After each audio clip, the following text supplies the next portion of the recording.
예, 안녕하세요. 캐스트 소프트웨어의 솔루션을 담당하고 있는 최영소라고 합니다. 오늘은 저희가 M365 쪽의 보안 강화에 대해서 설명드릴 텐데요. 저희가 봤을 때는 M365의 보안은 계정과 권한이 핵심이라고 보고 있습니다. 이 주제로 저희가 세 가지를 얘기 드릴 텐데요. 첫 번째가 최소 권한 관리, 두 번째가 가시성 확보, 세 번째가 위협 탐지 및 감사라는 내용이고요. 이것들에 대해서 캐스트가 가지고 있는 전략에 대해서 설명드리도록 하겠습니다. 저희 거를 설명드리기 전에 그럼 클라우드 보안을 어떻게 보는지를 한번 설명을 드릴 텐데요. 이거는 가트너에서 얘기한 겁니다. 가트너에서는 2022년까지 일어나는 클라우드 보안의 95%는 고객의 잘못에서 기인할 것이라고 전망하고 있습니다. 그렇다는 것은 저희가 다양한 형태의 현재 클라우드 보안을 고려하고 계신데요. 그 중에 선제적으로 고민하셔야 될 것들이 이런 어떤 잘못들을 어떻게 관리하고 대처할지가 결국은 2022년까지 이게 2023년이 될 수도 있는데요.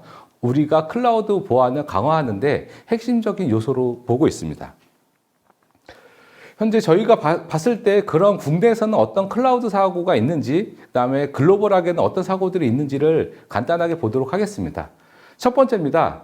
클라우드 환경의 주요 보안 사고라고 되어 있는데요. 이 사고들은 주로 고객의 잘못 아니면 관리의 실수로 발생한 것들만 좀 모아봤습니다. 그래서 현재 2015년부터 2019년까지의 것들이 있는데요. 대부분 관리의 미스 아니면 설정의 이슈들이라고 보시면 될 것 같고요. 두 번째는 국내에서 발생했던 개인정보 유출 현황입니다. 근데 쭉 보시면 대부분이 접근 통제의 미흡, 그러니까 허용되지 않은 리소스에 허가되지 않은 사람들이 접근할 수 있는 경로들이 있었고요. 이런 것들에 대한 통제의 미흡으로 인해서 개인정보들이 유출됐던 사례들이라고 보시면 될 것 같고요.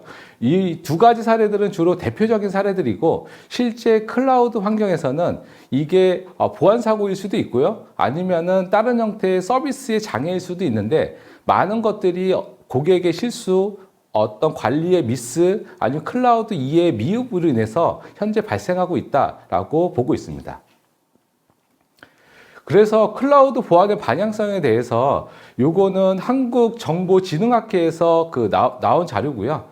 이게 클라우드 미래의 모습과 보안이라는 데서는 어떤 것들을 얘기하고 있냐면요. 아까 얘기 드렸던 관리의 이슈들 있지만 현재 보시는 것처럼 결국 우리가 보안을 할 때 다양한 형태의 보안을 할 수가 있잖아요. 그게 이제 전형적인 전통적인 보안은 시그니처나 패턴을 정의하고 그것들에 부합되는 것들을 보안의 어떤 위협으로 감지하는 시스템들인데 이런 형태로다 클라우드에 대한 보안을 하기에는 어렵다. 그럼 어떻게 해야 되냐? 결국은 정상인지 여부에 대한 판단 기준을 갖고 정상적인 행위들, 예를 들어서 우리가 클라우드에 접속을 하거나 설정을 변경하거나 어떤 행위를 하는 것들에 대해서 우리가 갖고 있는 룰을 가지고서 판단하는 형태로다가 대응 체계가 변돼야지 클라우드의 보안에 좀 더 효율적인 대응이 할 수 있다라는 방향성에 대한 것들이 나오고 있습니다. 그래서 크게 두 가지를 저희가 얘기 드렸는데요. 대부분의 클라우드 보안의 이슈들은 관리, 결국은 실수로 인한 것들이 많이 있고요. 그 실수에는 진짜 실수도 있고요. 아니면 우리가 이해를 잘못해서 발생하는 것들도 다 포함되어 있습니다. 그리고 두 번째는 이런 클라우드 보안을 바라봤을 때 전통적인 형태의 보안으로는 대응하기 어렵다. 그럼 새로운 형태의 보안이 필요하고 이런 것들은 우리가 가지는 룰들을 가지고 룰에 대한 위반을 위협으로 탐지하는 형태의 어떤 보안 체계의 변화가 좀 필요하다라는 두 가지를 얘기 드렸습니다. 그래서 이걸 가지고 저희가 보게 되면은 첫 번째는 데이터 중심이 돼야 된다라는 거고요. 두 번째는 여기에서 모든 데이터를 우리가 룰을 만들 수는 없잖아요. 그러면은 이런 데이터를 기반으로 머신러닝을 통해서 평소와 다른 형태의 패턴이 일어나는지를 분석하는 형태로 두 가지 형태의 보안이 클라우드에서는 필요하겠다라고 저희가 보고 있습니다. 그런데 저희가 클라우드는 어떻게 보면 굉장히 좀 어려운 형태의 플랫폼입니다. 저희가 클라우드에는 크게 IaaS, PaaS, SaaS 여러 가지 형태가 있는데요. 이런 형태마다 고객이 책임져야 되는 영역과 클라우드 플랫폼 업자가 책임져야 되는 영역들이 있습니다. 그리고 클라우드 사업자는 만약에 플랫폼을 서비스하고 있으면 플랫폼에 대한 SLA를 제공해주고 있죠. 이거는 AWS에서 클라우드 책임 공유 모델이라 해서 각각의 서비스의 형태마다 고객은 어디까지 책임을 져야 되고 클라우드의 플랫폼 사업자는 어디까지 책임을 져야 되는지에 대해서 정의를 했는데요. 저희가 오늘 설명드릴 M365는 SaaS 서비스입니다. 그래서 저희가 SaaS로만 보게 되면요. AWS는 맨 위에 보시면 커스터머 데이터, 결국 고객 데이터에 대한 영역과 두 번째 아이덴티티 앤 액세스 매니지먼트, 결국 인증과 계정과 접근에 대한 매니지먼트, IAM이라고 부르는 영역이죠. 이것들에 대해서 고객 데이터, IAM 영역에 대해서 결국은 고객이 책임져야 된다. 그러면 저희가 M365 서비스를 받게 된다. 아니면은 AWS에 있는 SaaS 서비스를 받게 된다라고 하면은 두 가지는 고객이 책임져야 되는 영역이라고 보시면 될 것 같습니다. 두 번째는 저희가 대표적인 저희가 M365를 얘기 드리고 있으니까요. M365는 이제 마이크로소프트의 플랫폼이죠. 플랫폼 위에 있는 서비스이기 때문에 마이크로소프트에서는 어떻게 정의하고 있냐면 좀 더 디테일하게 되어 있습니다. SaaS, PaaS, IaaS, 온프람으로 되어 있는데요. 여기 보시는 것처럼 SaaS 같은 경우는 주로 어카운트 앤 아이덴티티, 아까 비슷하죠? 그리고 아이덴티티 앤 디렉토리 인프라스트럭처라고 되어 있는데요. 여기에 디렉토리 인프라스트럭처가 들어가 있는 거는 AWS 없는 서비스가 애저에 있습니다. 그게 애저 액티브 디렉토리라는 서비스고요. 그렇기 때문에 특별하게 마이크로소프트 쪽에는 디렉토리 인프라스트럭처가 있다고 보시면 될 것 같아요. 그래서 이거를 조금 더 쉽게 얘기 드리면은 고객의 데이터, 인포메이션의 데이터, 디바이스, 거기에 물려있는 장비들, 그리고 애저 AD 같은 디렉토리 인프라스트럭처, 거기에 있는 계정들, 거기에 있는 권한들은 고객이 관리해야 된다는 영역이라고 보시면 될 것 같고요. 그 중에 저희는 두 가지, 어카운트 앤 아이덴티티와 아이덴티티 앤 디렉토리 인프라스트럭처를 핵심으로 봐야 되는 보안 영역으로 저희가 보고 있습니다. 그러면은 아까 얘기 드린 것처럼 M365는 SaaS 서비스입니다. SaaS 서비스는 아까 얘기 드린 것처럼 AWS나 마이크로소프트에서 책임 공유 모델을 설명드린 이유는 책임의 소재에 대해서 클리어하지 않은 영역들이 있는 거고요. 기본적인 룰을 만들고 각각의 책임져야 되는 영역에 대해서 각자가 고민해야 된다는 것들에 대한 가이드라고 보시면 될 것 같습니다.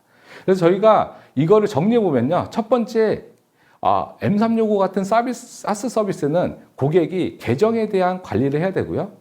두 번째, 권한에 대한 거. 세 번째, 접근과 정책에 대한 것들을 관리해야 된다는 겁니다. 그래서 이런 것들이 M365, 애저 클라우드에서는 액티브 디렉토리라고 하는 애저 AD의 데이터가 있고요. 그리고 AWS, 아마존의 웹 서비스에서는 액티브 디렉토리를 쓰실 수도 있고요. 다른 형태의 어떤 계정 접근 솔루션을 쓸 수도 있기 때문에 그거에 맞춰서 그런 정보들이 관리된다고 보시면 될 것 같습니다. 그래서 이것들을 저희가 관리할 때 몇 가지의 어떤 기준들이 있겠죠. 그 중에 가장 핵심은 계정이라는 것들에 대한 그 보안의 가장 시발점이면서 핵심은 최소 권한 관리입니다. 그러니까 권한이 갖지 않는 리소스나 시스템에 접근하지 알아야 되고요. 이것들에 대한 가시성, 그 다음에 이런 것들에 대한 정책을 갖고 있을 거거든요. 만약에 예를 들어서 관리자는 A라는 시스템에 접근할 수 있지만 일반 사용자는 접근할 수 없다라고 하면 이런 것들은 정책이 될 거고요. 이런 것들이 다 참지되는지, 이게 아까 얘기 드렸던 그 새로운 형태의 클라우드 보안이 필요하다는 개념이라고 보시면 될 것 같고요. 나머지는 우리가 이런 계정과 권한을 갖고 있으니까 이런 것들은 다양한 형태의 컴플라이언스의 대상이 될 수 있습니다. 특히나 ISO 인증이라든지 아니면 FISMA라든지 아니면 PCI DS라든지 다양한 형태의 컴플라이언스를 대응할 때 컴플라이언스에 어떤 대응하는 영역으로다가 볼 수 있고요. 총 4가지 영역에 이런 M365 같은 SaaS 형태의 서비스의 보안의 핵심 영역이라고 저희가 보고 있습니다.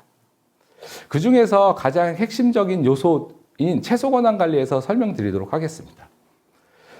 여기 보시는 것처럼 이거는 어떻게 보면은 오피스 365, M365 안에 있는 오피스 365죠. 오피스 365가 가지고 있는 어떤 제한점 때문에 저희 같은 서드 솔루션이 필요하다고 보시면 될 것 같아요. 만약에 5365에서 우리가 원하는 형태의 다양한 형태의 최소 권한 관리를 제공해주고 있으면은 저희 같은 서드 솔루션들이 별도의 솔루션을 제공하지는 않겠죠. 여기 보시는 것처럼 5365 안에 있는 위임 체계, 위임이라고 하는 거는 결국 권한에 대한 관리 체계거든요. 왜냐하면은 우리가 특정 사용자가 필요한 권한이 있을 때 대부분은 RBAC 베이스로 다 롤을 디파인해서 할 수도 있고요. 아니면 관리자의 어떤 특정 역할들을 위임해서 할 수 있는데 이런 것들이 우리가 원하는 만큼 디테일하게 돼 있지 않다는 겁니다. 그래서 저희 같은 서드 솔루션이 필요한 영역이라고 보시면 될 것 같고요. 그래서 저희가 예를 들어보면요. 저희 회사 내에 다양한 형태의 담당자들이 있을 수 있잖아요. 첫 번째는 헬프데스크가 있을 수 있고요. 두 번째는 인사팀이 있을 수 있고요. 그 다음에 세 번째는 라이센스 관리자. 그리고 자회사 관리자라고 되어 있는데요. 이 자회사 관리자는 필요하면 자회사가 될 수 있고요. 아니면 특정 사업을 담당하고 있는 관리자가 될 수가 있습니다. 이렇게 네 명의 그 관리자가 있는데 각각마다 필요한 권한이 있을 수 있잖아요.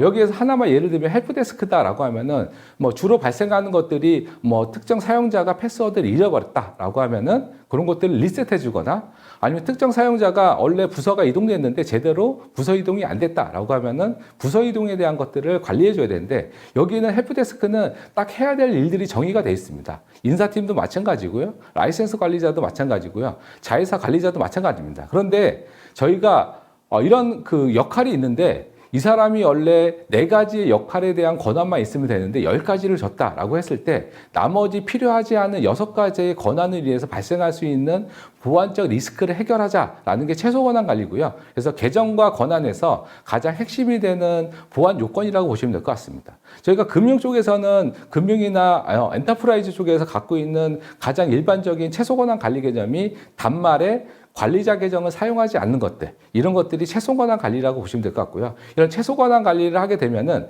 아주 많은 보안 이슈들을 사전에 제한할 수가 있습니다. 그래서 만약에 이렇게 4개가 있는데 제가 권한을 주려고 했더니요. 헬프데스크는 4개만 필요한데 10개를 줘야 된다라고 하면은 최소 권한 관리가 되지 않는 거죠. 그래서 이런 것들을 관리해주는 개념이 저희 쪽에서는 DPC라는 개념이고요. DPC는 앞에 있는 D는 딜리게이션입니다. 위임에 대한 거고요. 그 다음에 팔리시.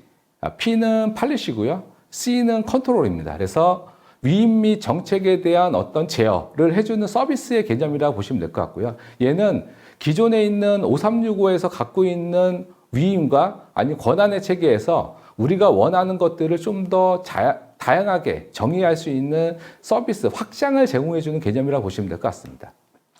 그래서 얘는 기본적으로 최소 권한 관리를 할 수 있게 제공해 드리고요. 두 번째는 이것들을 하기 위해서 관리자의 권한을 위임하는 개념이고요. 세 번째는 이렇게 위임받은 사용자가 했던 모든 내역들은 기록을 남겨서 혹시나 발생할 수 있는 문제나 아까 얘기 드렸던 그 컴플라이언스 대응 같은 것들을 하실 수 있는 체계를 제공해 준다라고 보시면 될 것 같습니다. 그러면은 얘가 어떻게 동작하는지를 보시면요. 기본적으로 관리자는 M365 서비스, 저희가 M365와 5365를 좀 혼동해서 쓰고 있는데요. 예전에는 5365라는 용어를 썼고요. 최근에는 다 M365로 통일해서 쓰고 있기 때문에 M365 안에는 윈도우와 그 다음에 5365가 포함되어 있기 때문에 거의 유사한 개념이라고 보시면 될 것 같습니다. 그래서 저희가 좀 혼동해서 쓰고 있으니까 조금 양해를 부탁드립니다. 그래서 관리자는 기본적으로 M365에 직접 접근을 합니다. 왜냐하면 여기에는 관리 권한을 갖고 있는 거고요. 근데 아까 얘기 드렸던 헬프데스크, 인사팀 같은 데들은 아까 얘기 드린 것처럼 M365에 있는 위임과 권한 체계로 권한을 할당해 줄 수 없잖아요. 그런데 저희가 아까 얘기 드렸던 DPC라는 서비스를 통해서 위임을 받았는데 이 DPC가 M365에 있는 권한 체계를 막 바꾸지는 않습니다. 할 수도 없고요. 아까 얘기 드린 것처럼 SaaS 서비스입니다. 그렇기 때문에 이 사용자들은 직접 그 M365에 접근하는 게 아니고요. 저희의 DPC 서비스로 접근하는 겁니다. 그리고 이 DPC 안에는 전용 UI가 있고요. 그래서 아까 얘기드린 것처럼 헬프데스크 관리자가 특정 사용자 그룹이나 전체 직원에 대해서 패스워드를 리셋할 수 있는 권한이 있다라고 하면은 어디선가 리셋할 수 있으면 되지 않습니까? 그거에 대한 UI를 저희 DPC 서비스가 제공해 주고 있고 그때 헬프데스크 담당자는 M365에 있는 계정을 통해서 접근하는 게 아니고 저희 쪽 DPC를 통해서 DPC에 있는 로그인을 통해서 접근하게 되고요. 그러면 실제 액션은 DPC를 통해서 M365로 가는 얘도 어떻게 보면은 아까 위임과 약간 비슷하게 하죠. 저희 쪽에서는 얘를 이제 프록시 게이트웨이 방식이라고 하고요. 실제 M365와 DPC가 연결되고 실제 그 밑에 있는 사용자들은 DPC를 접속해서 사용하는 형태가 되면은 아까 얘기드렸던 최소 권한 관리에 대한 개념들이 가능하고요. 그리고 M365에 있는 허가되지 않은 권한을 가진 계정에 대해서 각각의 담당자가 모르지 않습니까? 왜냐하면 얘는 DPC에 있는 계정을 사용하기 때문에 그렇기 때문에 그거로 인해서 발생할 수 있는 노출이라든지 그게 어떤 해킹이 돼서 우리가 다양한 형태의 보안 위협을 받을 수 있는 것들로부터 자유롭게 해줄 수 있다. 그래서 이런 형태로 서비스해 주는 걸 저희 쪽에서는 DPC라고 합니다. 그래서 여기 보시는 것처럼 DPC를 통해서 최소 권한 관리를 하게 되면은 두 가지가 있죠. 아까 얘기해 드린 것처럼 만약에 우리가 테넌트가 뭐 여러 개 있을 수 있고요. 하나 있을 수 있는데 헬프데스크는 기존에 있는 윈도우에 있는 보안 정책, M365에 있는 보안 정책이나 위임으로 다 관리하기 힘들다라고 하면은 저희가 가상의 오유를 만들고요. 그 가상의 오유에다가 속성을 주고요. 그 속성은 결국 권한입니다. 그래서 컨트리 나라 정보는 볼 수만 있고 전화번호에는 접근하지 못하고 암호만 업데이트할 수 있고 부서만 업데이트할 수 있다라는 권한을 주게 되면은 이 헬프데스크 사용자는 지정된 오유에 속한 사용자들에 대해서 그 사용자가 어느 나라의 사람인지를 확인할 수 있고요. 그 다음에 그 사용자의 암호를 업데이트할 수 있고 부서만 업데이트할 수 있고 다른 정보에는 접근하지 못하게 최소 권한, 이게 바로 얘기 드렸던 최소 권한 개념이고요. 그렇게 해서 허용된 작업만 할 수 있게 권한을 준다는 얘기입니다. 그리고 기존에 만약에 우리가 인사 담당자는 기존에 있는 M365의 권한 체계로 권한을 줄 수 있다라고 하면 그거는 기존에 있는 권한 체계로 주셔서 관리하는 이원화 체계를 가져가는 게 DPC를 통한 최소 권한 관리 개념이라고 보시면 될 것 같습니다.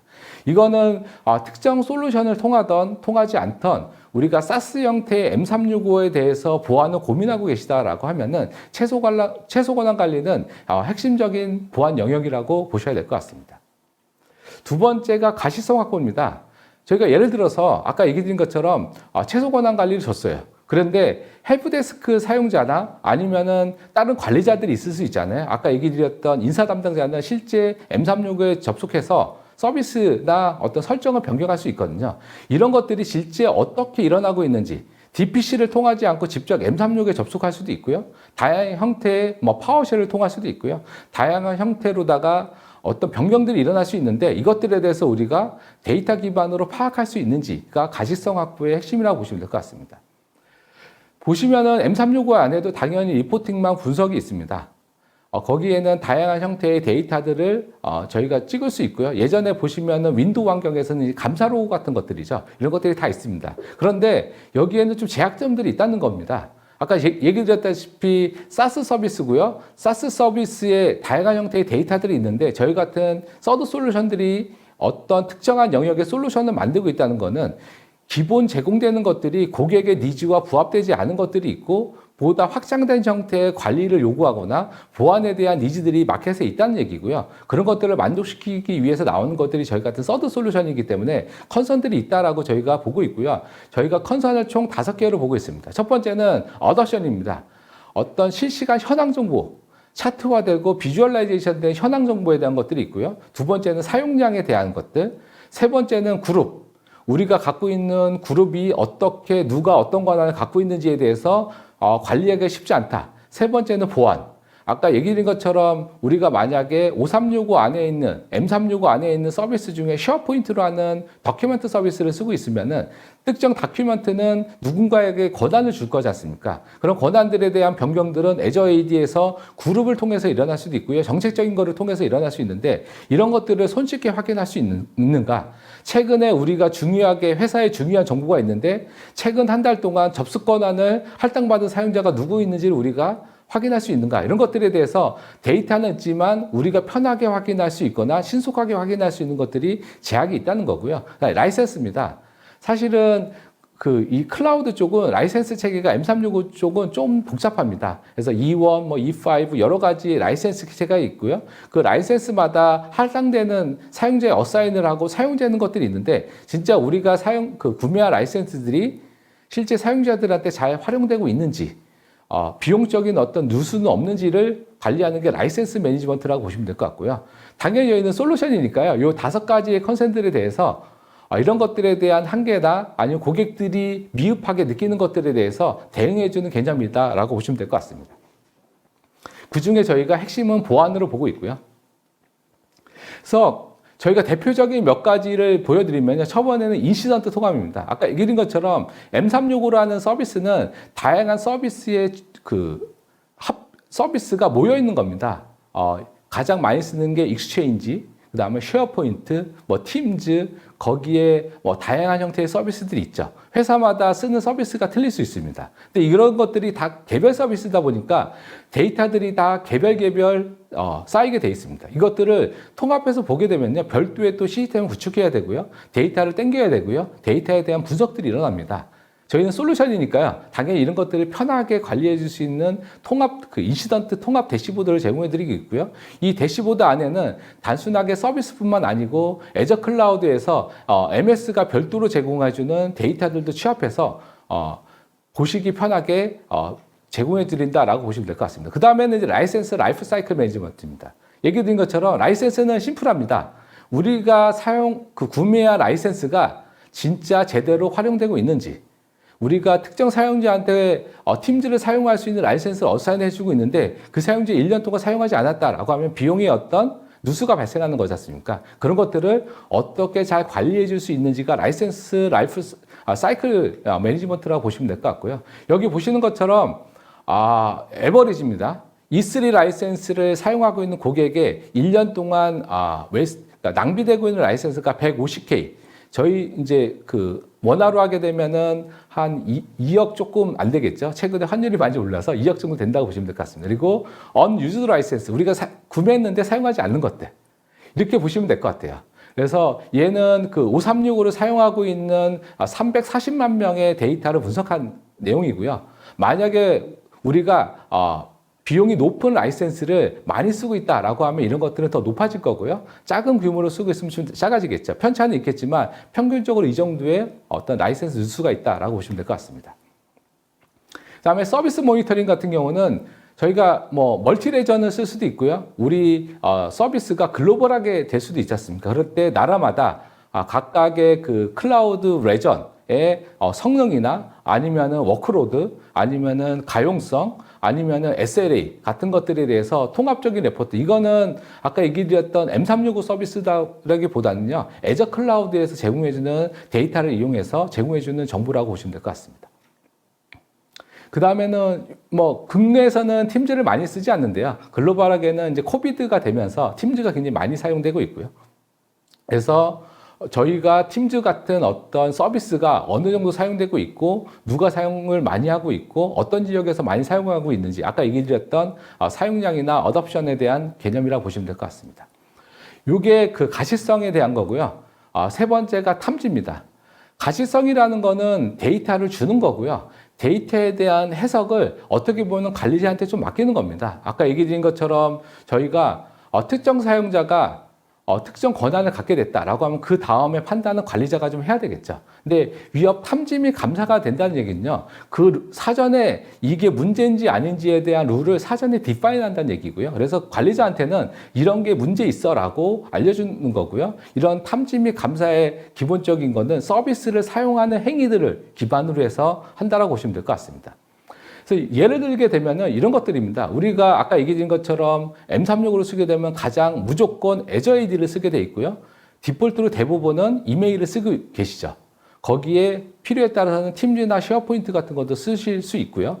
그 외에 필요에 따라서 추가적인 서비스를 사용하실 수 있는데 굉장히 서비스들이 많지 않습니까? 굉장히 여러 가지가 연결되어 있고요. 만약에 M365 안에 있는 위임 체계를 쓰게 되면 굉장히 복잡하게 연결이 되어 있습니다. 그럴 때 우리가 쓰고 있는 M365 안에 취약할 수 있거나 위협이 될 수 있는 요소가 있는지를 한눈에 볼 수 있는 것들은 굉장히 중요하다고 보고 있고요. 이런 것들이 저희가 제공해드리는 취약점 통합 대시보드 개념이라고 보시면 될 것 같습니다.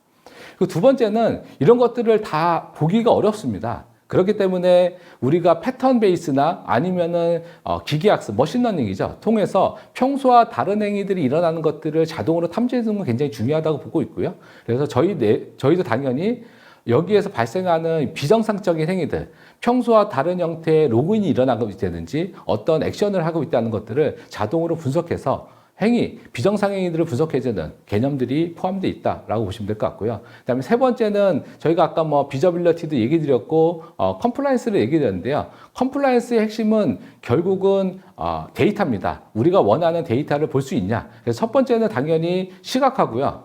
두 번째는 감사 리포트인데 감사 리포트는 어떤 개념이냐면 시각화랑 약간 틀린 거는 시각화는 약간 인터랙션의 개념이 좀 있죠. 내가 원하는 데이터를 다양하게 조합하고 내가 원하는 형태의 비주얼라이제이션을 통해서 보는 거. 만약에 추이를 보고 싶다. 그 추이를 볼 때 나라별로 보고 싶다. 아니면 사용자별로 보고 싶다. 시간대별로 보고 싶다. 그 중에서 로그인한 사용자만 보고 싶다. 이런 것들을 필터링, 내가 원하는 형태의 조건을 줘서 내가 원하는 형태의 데이터를 뽑아보는 게 시각화에 대한 개념이라고 보시면 될 것 같고요. 감사 레포트는 감사라는 거는 사전에 정의된 룰이 있거든요. 우리 회사 내에서는 관리자 계정은 이런 형태로 쓰면 안 돼라는 것들이 있으면은 우리가 아까 얘기했던 컴플라이언스 요건들이 있거든요. 그 요건들을 사전에 정의해서 그 요건들이 제대로 지켜지고 있는지를 보는 게 감사 레포트의 형태라고 보시면 될 것 같습니다. 근데 어떻게 보면은 시각화의 프리디파인 형태라고 보실 수 있는데 그래서 아까 저희가 수집했던 데이터를 장기간 보관하게 돼 있고요. 저희는 최장 10년까지 보관하게 돼 있습니다. 이렇게 보관된 데이터들을 원하는 형태로 시각화해서 데이터를 볼 수 있고요. 우리가 프리디파인 형태로 감사 리포트를 해서 스케줄링을 걸게 되면은 담당자한테 메일 형태로다가 지정된 날짜에 갈 수도 있고요. 아니면 주기적으로 확인해서 이슈가 있는 것들을 확인할 수 있게 해주는 개념이 시각화와 감사 개념이라고 보시면 될 것 같습니다. 여기까지 저희가 세 가지 개념을 얘기 드렸는데요. 저희가 M365를 정의할 때 크게 두 가지의 그 서비스가 개념이 있는데요. 첫 번째 핵심은 SaaS라는 겁니다. SaaS는 우리가 시스템을 건들거나 그 시스템에 어떤 보완을 하기가 어렵습니다. 우리는 서비스를 받는 거고요. 우리가 최대한 할 수 있는 거는 그 서비스가 제공해주는 인터페이스를 통하거나 아니면 API를 통해서 데이터를 얻거나 제한된 액션들만 할 수 있는데 그리고 두 번째는 M365라고 하는 다양한 서비스의 집합이고요. 이게 다양한 서비스가 있다 보니까 우리가 관리를 하거나 아니면 데이터를 확인할 때 굉장히 많은 영역에서 데이터를 확인해야 되는, 그러니까 싱글뷰가 되지 않는다는 두 가지의 특징을 가지고 있고요. 이것들을 우리가 효율적으로 관리하기 위해서는 SaaS에서 아까 얘기 드렸던 책임 공유 모델에서 고객이 책임져야 되는 영역, 저희가 여기서 데이터의 영역을 논하지 않았지만 데이터도 필요하고요. 그 다음에 저희가 오늘 핵심적으로 얘기 드렸던 거는 계정과 권한이고요. 거기에 정책들을 어떻게 관리해야 할지. 그 중에 첫 번째 핵심 요소는 최소 권한 관리고요. 두 번째는 여기에서 발생하는 데이터들을 취합해서 가시성을 갖는 거고요. 이 중에 위협이 될 수 있는 요소들을 탐지하고 우리가 만약에 회사 내에 있는 보안 정책이나 컴플라이언스가 있다면 이것들이 위배되지 않는지를 감사하는 개념까지를 저희가 M365 쪽에 서비스, 이거는 M365뿐만 아니고 다양한 형태의 SaaS 서비스에 활용해 볼 수 있는데 오늘은 특별하게 M365 서비스에 포커싱해서 어떻게 보완을 해야 되는지에 대해서 설명드렸습니다. 감사합니다.